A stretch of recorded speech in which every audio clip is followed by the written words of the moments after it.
Hello everyone, welcome back to the Prepared Mind channel. It's been a hell of a week, and I want to say, well, we made it. Things didn't explode yet, but in all reality, in all truth, I don't expect there to be any big problems until about 30 to 60 days before the election. They're trying to hold off. I believe Trump is trying to hold off a collapse altogether. But I think the odds of that happening are lower than your chance to win the lottery. I think it's going to happen. Shit has got to hit the fan. And we'll talk about some of the reasons why. We'll talk about it today. This is the weekly wrap-up. And in the weekly wrap-up, I like to talk about, are we further from shit hitting the fan, or are we closer to it? As far as I'm concerned, we are closer to it. We've taken some enormous steps again this week. Different than the steps in the last few weeks, but steps towards shit hitting the fan nonetheless. This week, Trump reversed his move. Something was going on, right? So the subject of tariffs came up again. Well, weeks and months ago, when this tariff thing kind of started, that caused market uncertainty. It caused nations to get mad at nations. Everyone got mad. The anti-nationalist, anti-protectionism people came out in droves talking about how that's bad for everyone. And in truth, it's not good for everyone, so it must be bad. But he's taking these steps. He took them before, and he's taking them again. Because we're going towards bad no matter what. Damned if you do, damned if you don't. Better get ready. Shit's gonna hit the fan.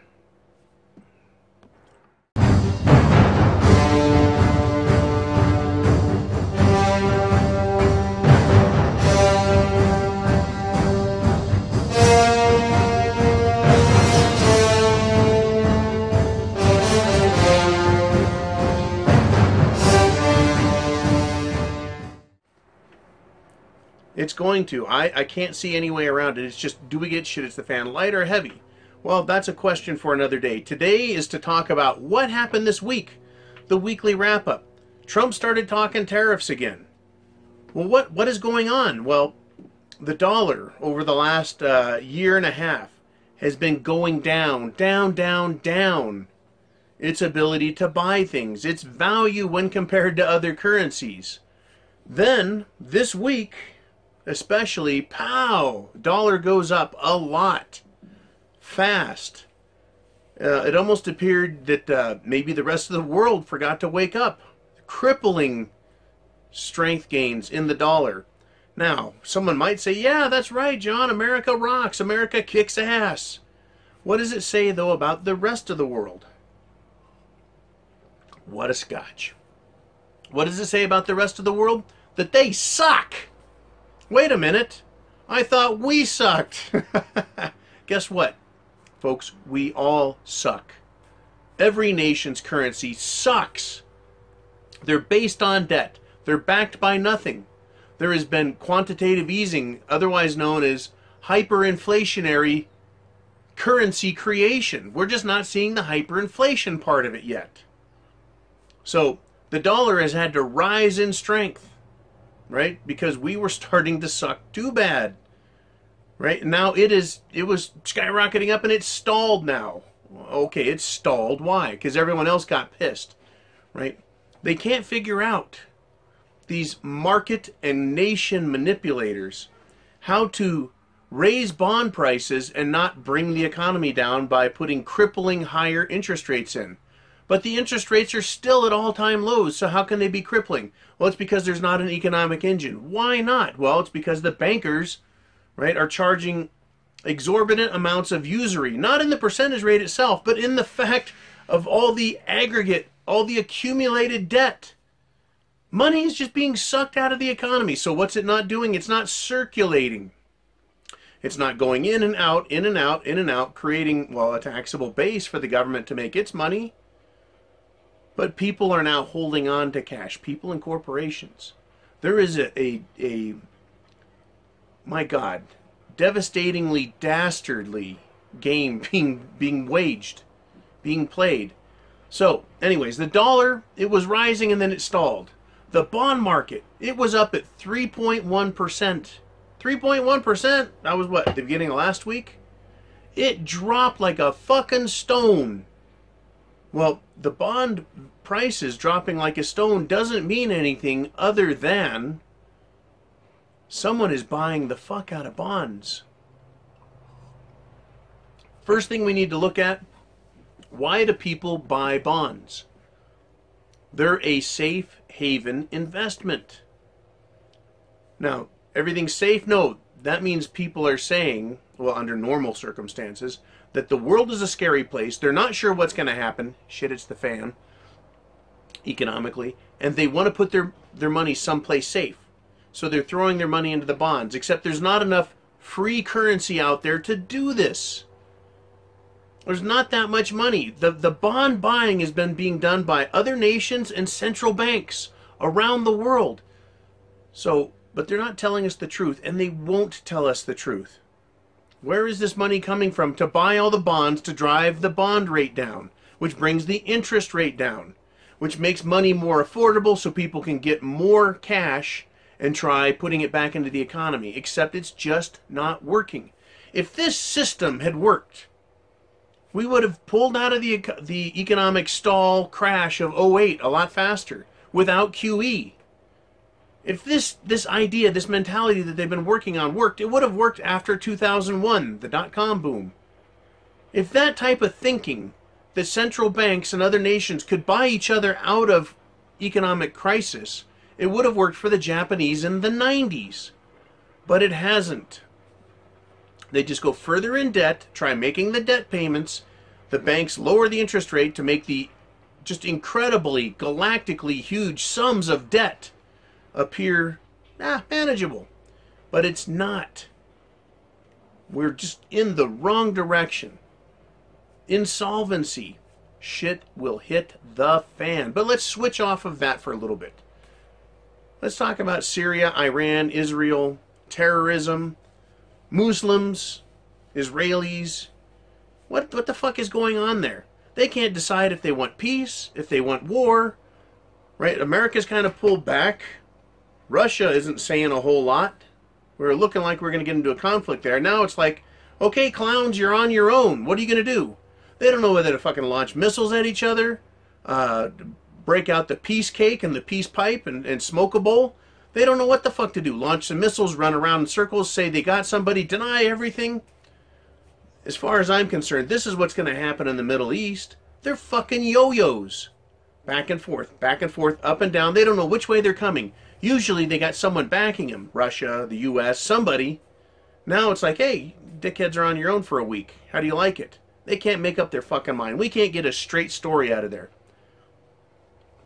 But what does that tell us? To me, it tells me that, well, the United States government, the Russian government, other governments, they don't really have the money to fight a war. They don't see a lot of fucking benefit to it. Why get into World War III in Syria over an oil pipeline that goes through there if the economies are going to crash and no one needs the fucking oil in the first place? Right? They're spinning their wheels trying to go somewhere in a big hurry, and that place ain't going to be there when they make it. Is that what's going on? There's a lot of things to consider here. Yeah, we still need oil. Yeah, they'll always pump the oil. Yeah, they'll always ship the oil. Yes, someone will always buy it. But what will they buy it with? Will it be worth the cost? Will anyone make money on the deal? I think right now everyone's doing the Michael Jackson moonwalk and they're just getting back. Right? There's bluffing, there's gamesmanship, there's political posturing and lying over there in Syria, Iran, and Israel. They're a bunch of idiots. And I think everyone is balking. I mean everyone. The fucking world is balking because the system they have been pushing isn't working. Well, they went after the oil. That was a big part of Iraq. Puh. That hasn't solved any problems. They went after the oil where? In Libya. Did that solve any problems? The best it did was generate cheap oil for Europe. And that didn't save the economy. The reason it can't save the economy is it's not enough to save the economy. When Obama took over and they jacked the fucking oil price up over $100 a barrel, right? They wanted to tax the shit out of us. They wanted to slow this down and do that and raise the price, and Americans got it too good. That about killed the economy pronto. Well, they backed it off and said, okay, and I thought, okay, I wonder if the cheaper fuel, cheaper energy is what we need to put, right, less wealth into oil and more wealth into the real economy, except there is no real economy anymore. It's pushing paper from one side of the desk and back. That's how this country operates. It's a service economy. They're not really making anything, not to the degree that it needs to hold this system up. This system is crumbling.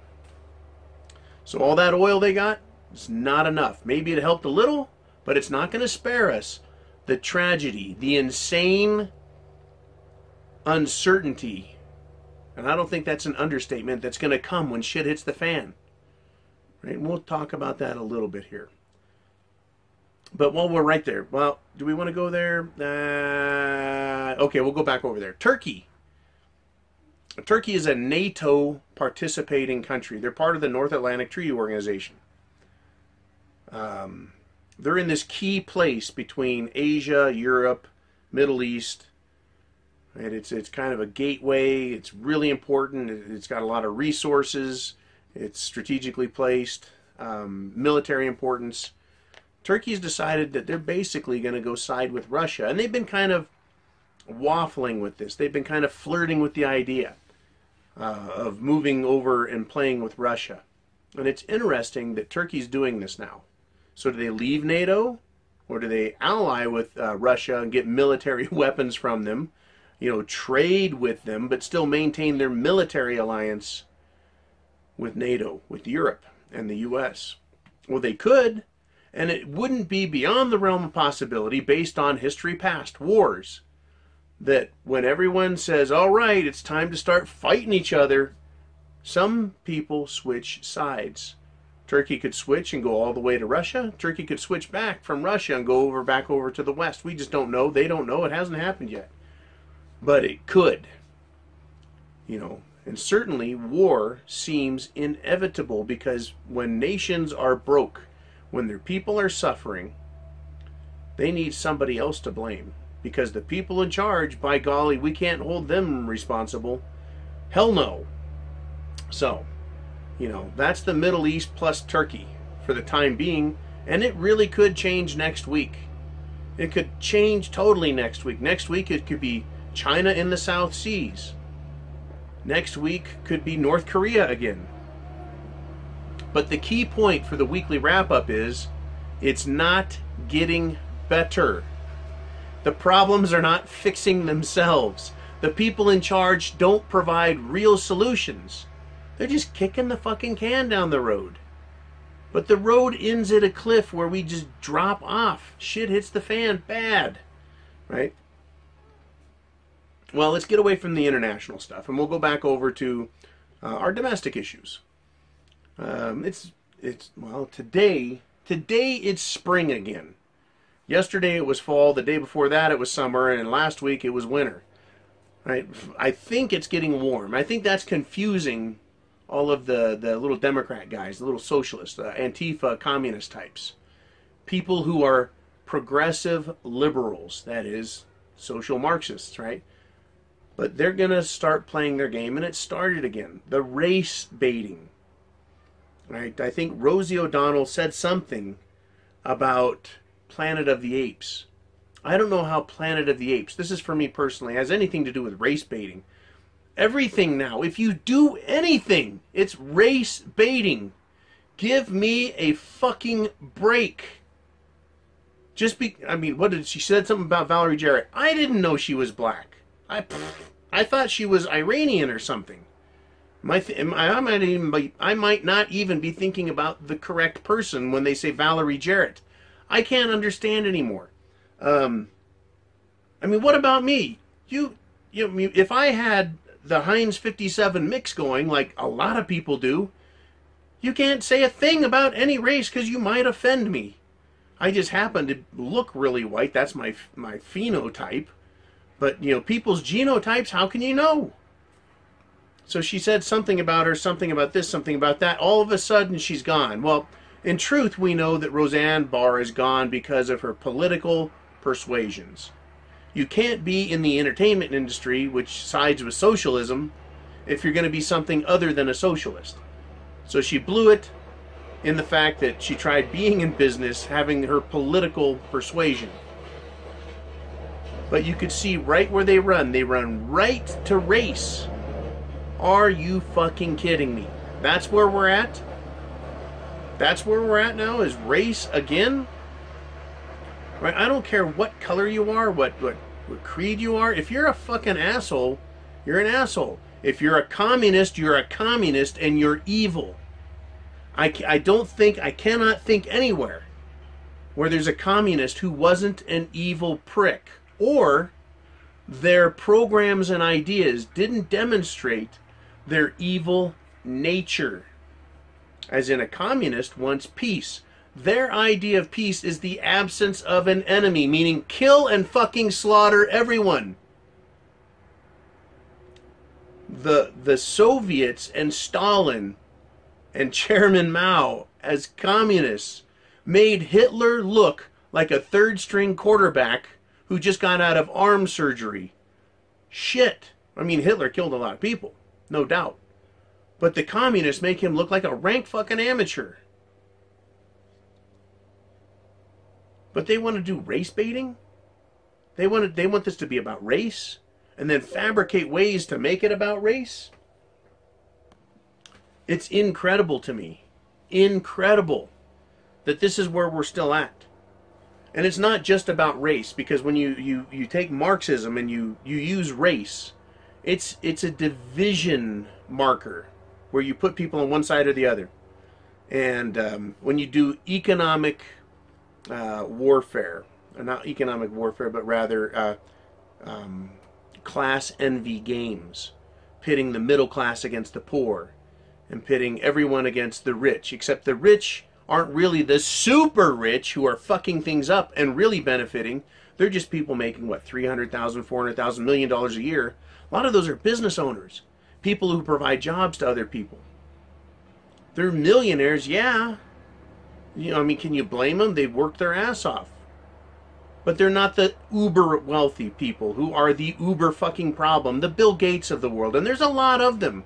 There's not one fucking Bill Gates out there. There's bunches of them. And they are evil, twisted bastards. And they will pit people, groups, against each other.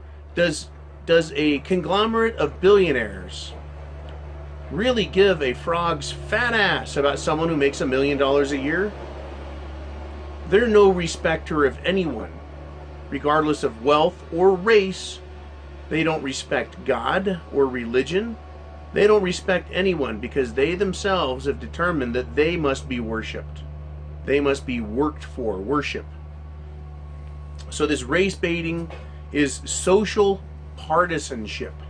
Divide and conquer. Definitely towards shit hitting the fan. Right? So we're seeing economic hardship. When there's economic hardship, you pit people against people, groups against groups. You want one side to blame the other. All this does is create more tension, more strife. It lowers productivity, lowers morale, and we could end up with not a civil war, but rather a war among the people themselves, right? A social war. And we are engaged in a social war, are we not? With all the various groups and their partisan bullshit at every level, from what, local, state, federal, international. Everyone has a cause. Save the polar bear, save the daisies, right? Save the snowflakes.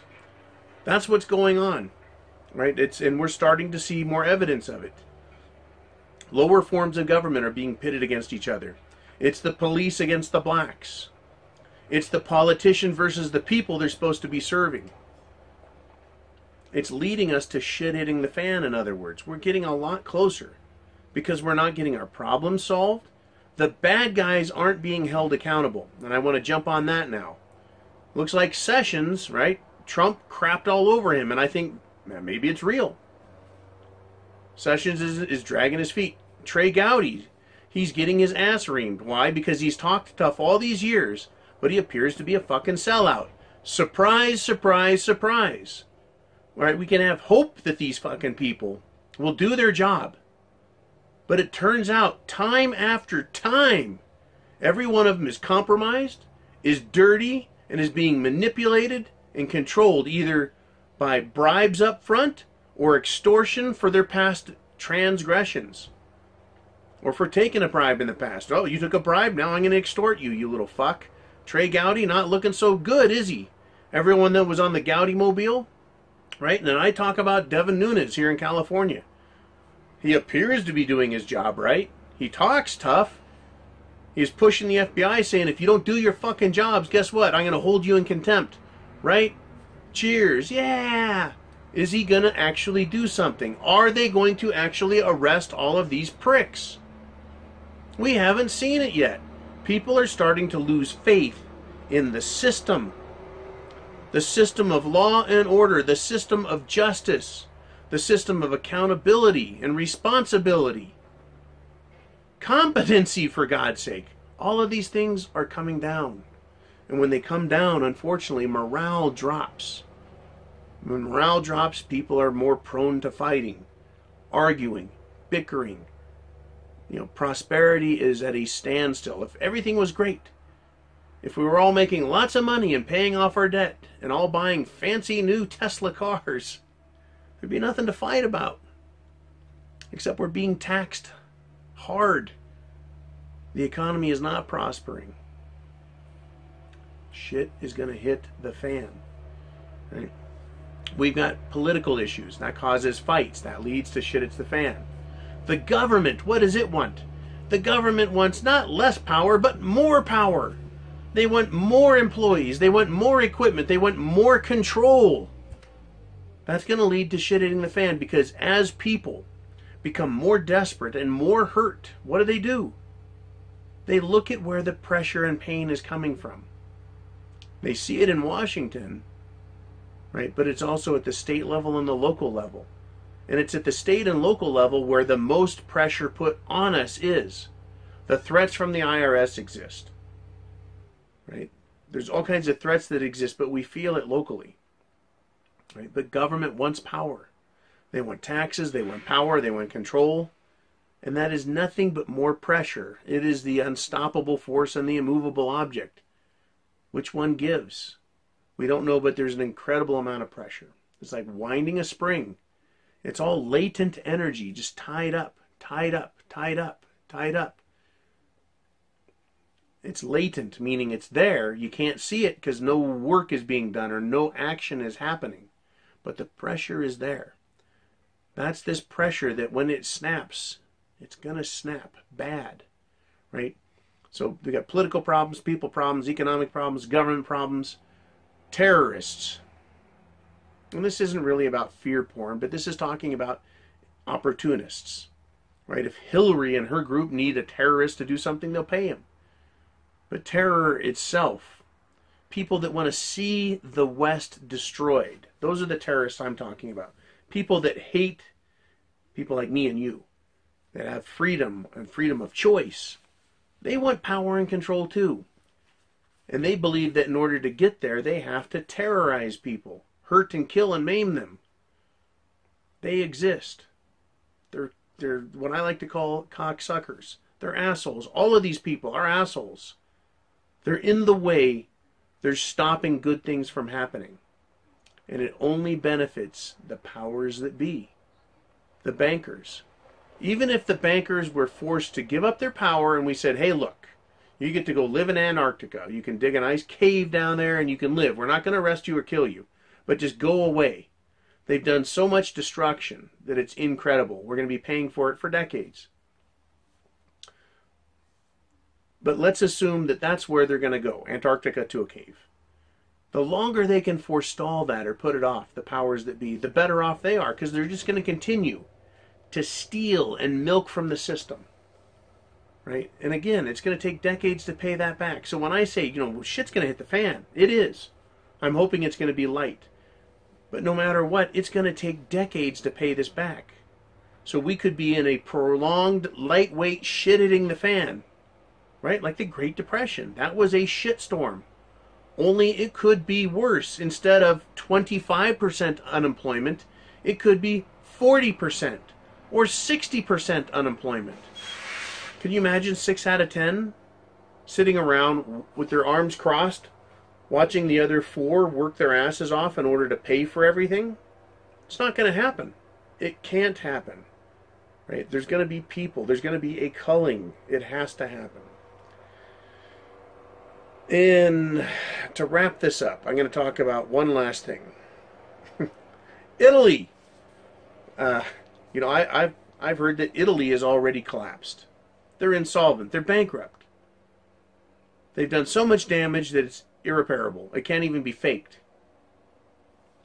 And they're just figuring out how they're going to break the news to the world that the system has to come down.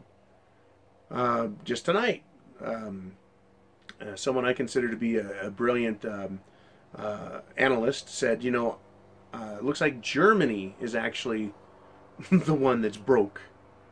Right? They're destroyed, and they're trying to figure out how to let the cat out of the bag. Right? But is it just Germany? Is it just Italy? Is it just Argentina? Or is it the whole system? It's my opinion the whole system is just bankrupt. I mean, how do you just tell everybody, time out, everybody, all the money you have is worthless, just go put it in the fireplace, burn it. We've got nothing absolutely. How do you even restart our civilization? You go to Greece and you go, okay, Greece, you bunch of silly, you know, people. We're going to give you your drachma back. We're going to throw some money at you. Knock it off. Play along. Right? So the whole world can help Greece, in other words. But Greece is tiny. Italy is bigger. Germany is bigger yet. The EU is massive. The whole world, the economy, needs to be started again. How can that be done? How can they announce to the world? We have to start again. What do you do with all the debt? What do you do with all the real estate, all of the assets, all of the commodities? How do you reset it? Well, normally they just do a big, giant, fat war. Okay, everybody, let's kill each other for a while, then we'll stop it, pretend like everything is cool, and then we'll figure it out. They may kick the can down that road because they don't know how to start it out without a war. Folks, please, get food, water, shelter, clothing, medicine, means of self-defense. Put together a plan. Because we are as close as we have ever been. At the very least, the system is stretched that much tighter. Right? The difference between plucking the fat string on a cello and the tight, small, narrow string. The tone. One is a boing and the other is a whining hiss. The world is stretched so tight and thin now, it is a whining hiss. It's going to pop. Get ready, please. I'm sure we have weeks and maybe months to go before this thing kaput pops. Right? We're all dead. Dead as we know it. Right? But get prepared so that you live physically through it.